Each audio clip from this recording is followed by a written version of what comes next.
Hello?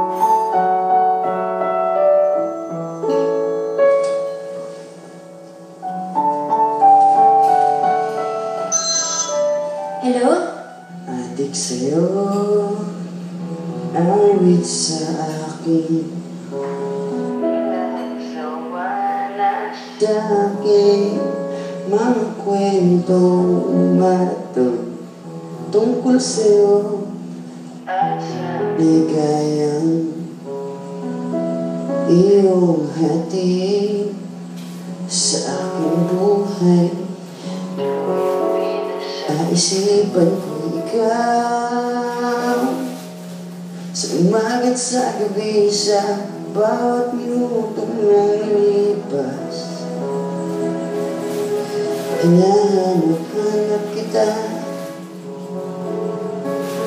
hinahanap-hanap kita sa isip at panaginip, bawat pagpihit ng tadhana. Hinahanap-hanap kita.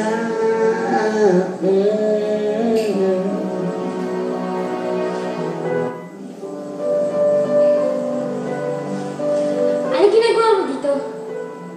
Bigay, okay lang ba kung bumaba ka? Kasi medyo mahirap makipag-usap na nandyan ka sa taas.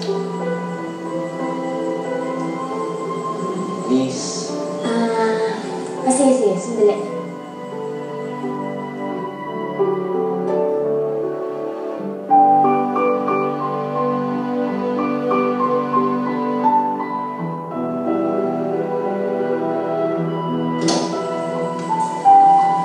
Princess Aria, saan po kayo pupunta?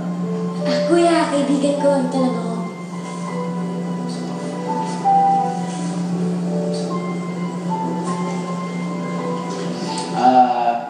Okay na siguro kami dito.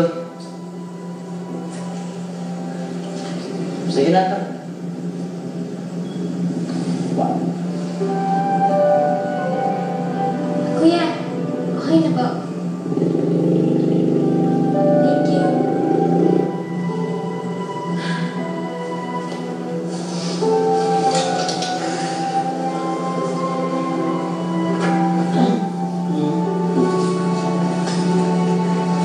Salamat.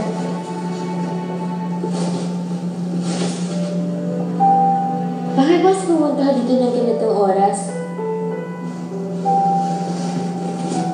Hindi ka ba napapagod?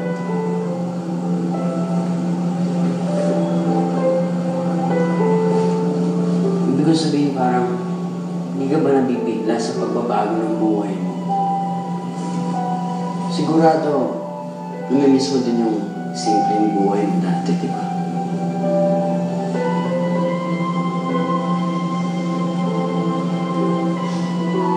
Siyempre, namiss ko na yung dati kong pamilya. At saka ewan ko ba, para kasi iniiwasan na lang akong nanamit ni tatay. Nasanay din ako nun na si Tatay Dinoy, Nanay Stella, at yung mga kapatid ko yung kasama ko sa bahay.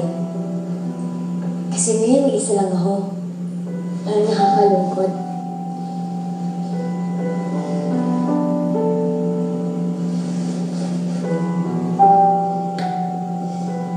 Alam mo, Milay, may solusyon ako sa problema mo.